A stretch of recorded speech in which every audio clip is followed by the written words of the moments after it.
Good morning, Sean here, Mountains Garage.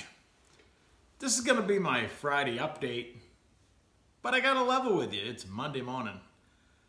Thursday, Friday, Saturday, and Sunday was spent outside in my logging and filling operation. It came a long ways. It looks really good. I had help from my buddy Jim with his excavator and dump truck, and my buddy Tom for bringing his chipper over on Saturday. Jim with the excavator had created a really tight pile of brush, and on Saturday, Tom and I slowly fed that into the chipper. We got probably 3/4 of it done, and then he came back yesterday and hauled off some logs, so that has definitely interrupted any shop activities, but you got to make hay while the sun shines, and October is the time to do it. We started this project last year, Tom and I, just cutting trees. I asked him to come over and we started dropping trees one by one. He came a few weekends, Saturday morning for a few hours.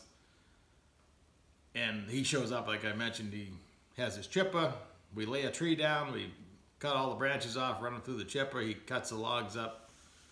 We make a pile and he hauls them off because he burns the hardwood, and the softwood goes to another buddy with a sawmill. So it's quite an operation for a bunch of friends. It works pretty good. I'm 56 years old and got this far without the help of a lot of friends. It's nice to have people. So that's that. There's a few video clips I'll add showing. I didn't video a whole lot, but I caught a few tidbits here and there.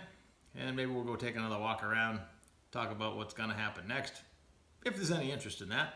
I, of course, did manage to bring home a few things despite my schedule, and we'll cover that too. So let's get at it on this Monday morning, Friday update.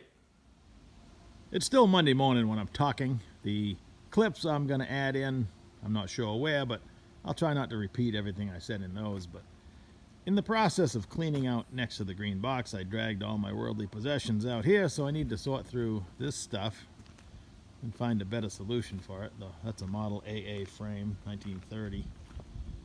I'm probably gonna just take off what I want and get rid of the rest of it. It became a catch-all for storage. I guess it stores stuff off the ground, so that's a positive, but some of this is scrap.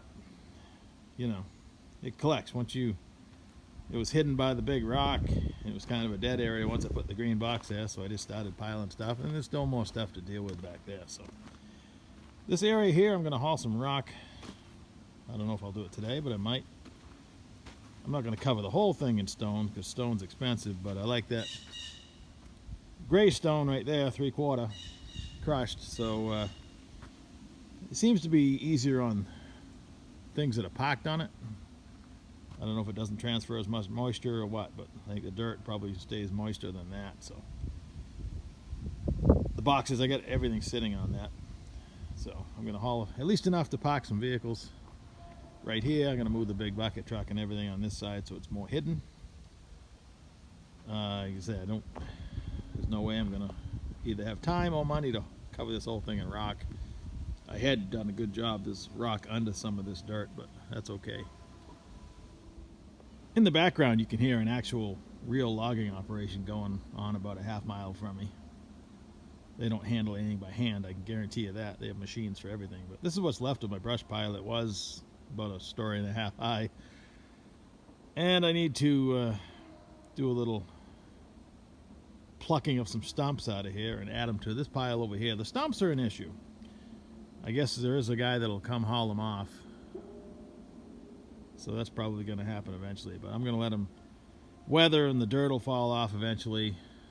They'll end up looking like that old one over there, sticking up. So they'll sit here for now. They're not hurting anything where they're going to be, and I'll deal with them in the future.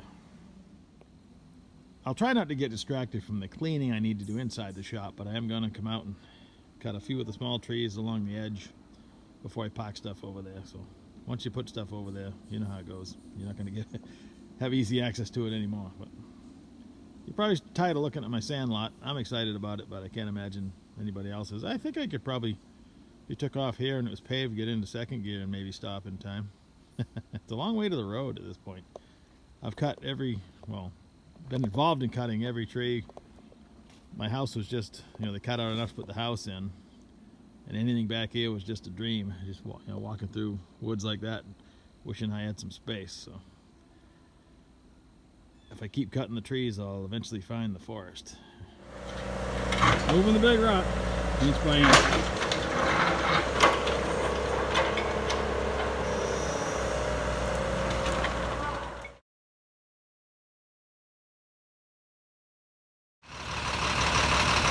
Do it again.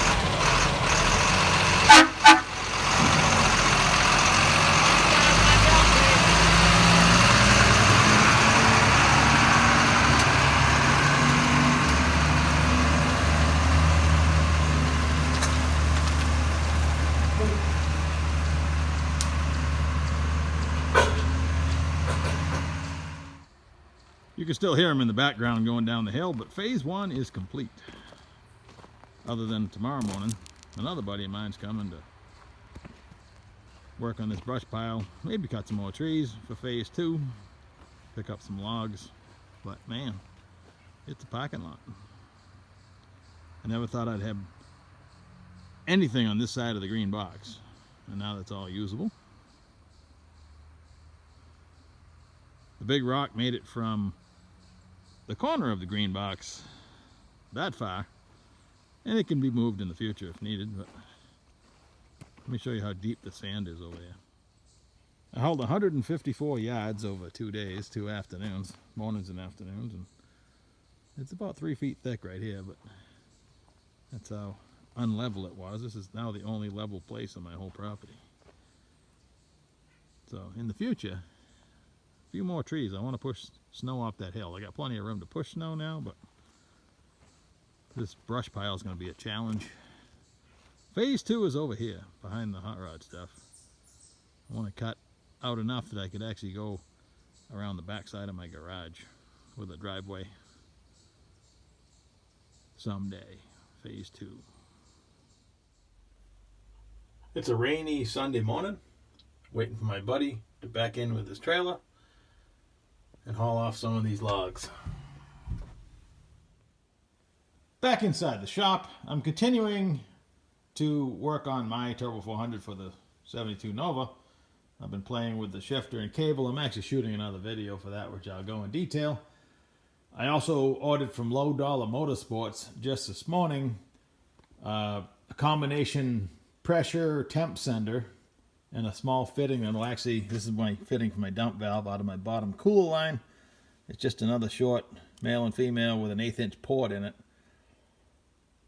And the sender screws into that. It gives me temperature coming out of the converter before the cooler, so it's probably hotter than if you measured in the sump, but it'll be a number anyway, and it'll give me my converter charge pressure.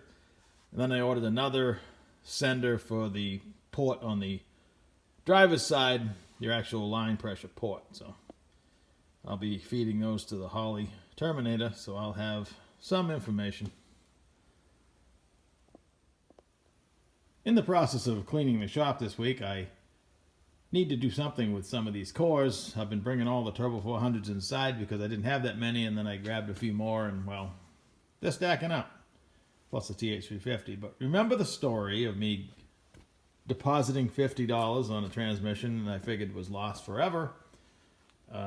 Last Sunday night, about 4 o'clock in the afternoon, I get a message out of the blue that he and his buddy that owned the transmission are pulling it out of the truck. It was about 45 minutes away. I drove immediately down, and they were just sliding it out from under the truck. When I backed in, they drained the oil out of it and put it in the trunk of my car. So, and I stopped and got Chinese on the way home. So it turned into a good story. This first one you're looking at is it. It's here. I don't know if I covered the black one with the label. I picked that up. Also drove to New Hampshire for that. The guy had it built somewhere in New Hampshire, and he couldn't install the torque converter, so he gave up and bought a new transmission. So it'd be interesting to see what I find in any of these, but that one especially. Again, like a box of chocolates. You never know until you bite inside. Also, I've still been installing shelving. This one's kind of high, but it's going to have engine parts. I already filled it with some cylinder heads and stuff I brought home. They're really rugged, so I'm going to put the rest of the engine parts that I have and get rid of the white tables. That's the first order of the day today once I get done messing around with this video that should have gone out a few days ago. Up until this point, with the exception of my 2011 Suburban, which I'm still driving, all my LS stuff is Cathedral Port.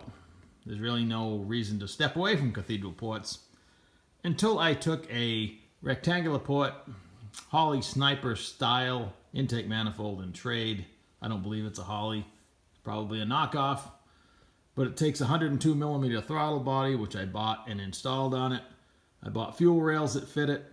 I bought injectors for it. All I needed now was a set of heads. Saturday night, I'm online. Boom, in New Hampshire. These are off a 2008 LS3 Vet with, I think, 12,000 miles on them. Ridiculously low number. Guy wants $400 for him, and he'll meet me halfway from his house to mine. So Sunday morning, I rocketed back into New Hampshire for the third time in a week and picked up these wonderful heads. They have the yellow 570 lift springs. They have the hollow 216 intake valve, 160 exhaust, I believe. And he threw in the rocker stands and his push rods. I need to get the offset rockers to run these, but that's minor, and I'm pretty excited about them. More stuff to put on the shelf. My plan is to use these cylinder heads on a better turbo motor for the 72 Nova. The 6-liter that we built back in January and February right here on the channel. I believe I tallied it up. I had everything like $1,500 into it. I'm going to practice tuning on that one, and if I make a mistake and hurt it, it's not the end of the world. This one will have forged pistons, better rods, probably still the stock crank. I have one more 6-liter iron block out in the shed, so that'll be the recipe for it.